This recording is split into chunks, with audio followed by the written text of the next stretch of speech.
एक बार महाराज जनक जी शैया में सोए हुए थे, तो उन्होंने स्वप्न में देखा कि वो बहुत गरीब हो गए, भूख के मारे व्याकुल हो गए। किसी तरह उन्होंने कुछ दाल चावल मांगे और उसे मिट्टी की हाड़ी में पका रहे थे। वो पकने वाली ही थी कि दो सांड लड़ते हुए आए और वो सब खिचड़ी नष्ट हो गई। और वो ऐसे व्याकुल हुए, पूछो जो ही व्याकुलता हो इसमें आंख खुली तो देखा राजा का वैभव। उनका ये सत्य कि वो सत्य। सभा में आए बड़े बड़े विद्वान बैठते थे, उनसे पूछा ये सत्य कि वो सत्य।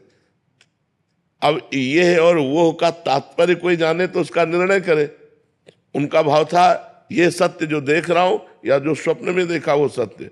अब बड़े बड़े विद्वान इसका उत्तर नहीं दे पाए। तो महामुनि अष्टावक्र मुनि, अभी नवीन अवस्था थी, अपने पिता को मुक्त कराने के लिए राजा के जनक जी के दरबार में आए। सबने हंसी की।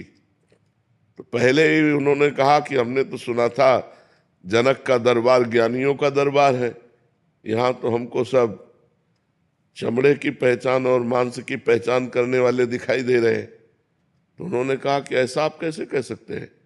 विद्वानों ने कहा, तो बोले हंसे क्यों आप लोग। तो बोले आप 8 जगह से टेढ़े। तो बोले हाँ, हमारे स्वरूप को देखा क्या, हमारे शरीर को देखा तो शरीर में क्या है, चाम हड्डी मांस।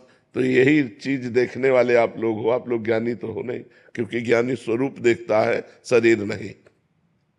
अब सबके होश उड़ गए कि बालक कोई साधारण नहीं। तो जनक जी से कहा, हाँ जनक बोल, तेरा क्या प्रश्न है। तो उनका ये सत्य कि वो सत्य। बोले ना ये सत्य ना वो सत्य।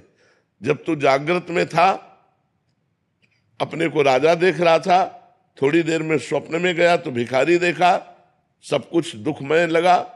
लेकिन जब जगा तो फिर राजा देखा। तो जो कुछ ही क्षण में असत हो जाता है वो सत्य कैसे हो सकता है। तो ये सत्य न हो सकता। अष्टावक्र गीता का उपदेश करके जनक जी को परम बोध प्रदान किया महामुनि अष्टावक्र जी ने। तो ये जब हमारे ज्ञान में आ जाता है कि न जय सत्य न पराजय सत्य, न मान सत्य न अपमान सत्य, तो ब्रह्म की जिज्ञासा रखने वाला सम को प्राप्त होता है, समता। उस समता को प्राप्त होकर के वो समदर्शी महात्मा, चाहे गृहस्थ हो चाहे विरक्त हो, वो महात्मा ही है। वो समदर्शी महात्मा सुख दुख के ऊपर विचरता है ब्रह्म में, ना कि मायाकृत द्वंद्वों में। वो द्वंद्वातीत अवस्था को प्राप्त हो जाता है।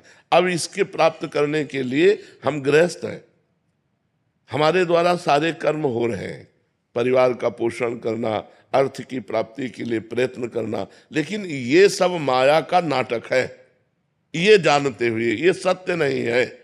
जैसे एक नाटक में थोड़ी देर के लिए तुम राजा बना दिए जाओ, या थोड़ी देर के लिए तुम कोई कुछ भी रोल दिया जाए, तो आपको पता है ये रोल मैं कर रहा हूं, मैं सत्य में राजा नहीं हूं।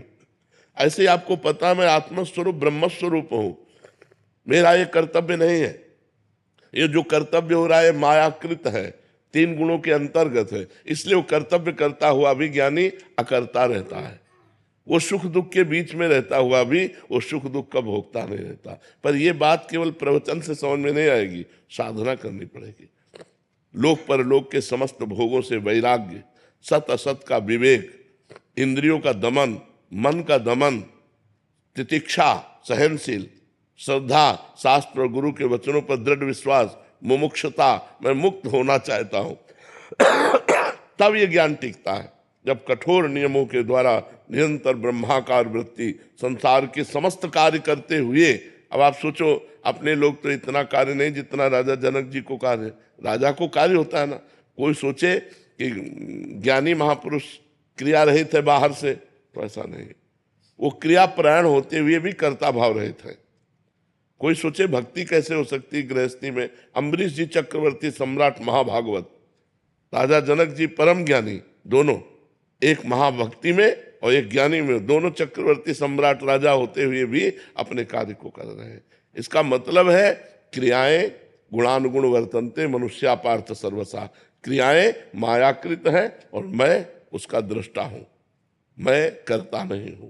तो कर्ता और भोक्ता भाव रहित महापुरुष ही ज्ञानी होता है, चाहे वो गृहस्थ में हो चाहे वो विरक्त में हो। ये भगवत मार्ग है। इसके लिए जरूरी नहीं कि कपड़ा बदला जाए, इसके लिए जरूरी उद्देश्य बदला जाए, हमारे विचार बदल जाए, हमारा चिंतन बदल जाए। समझ रहे हैं आप?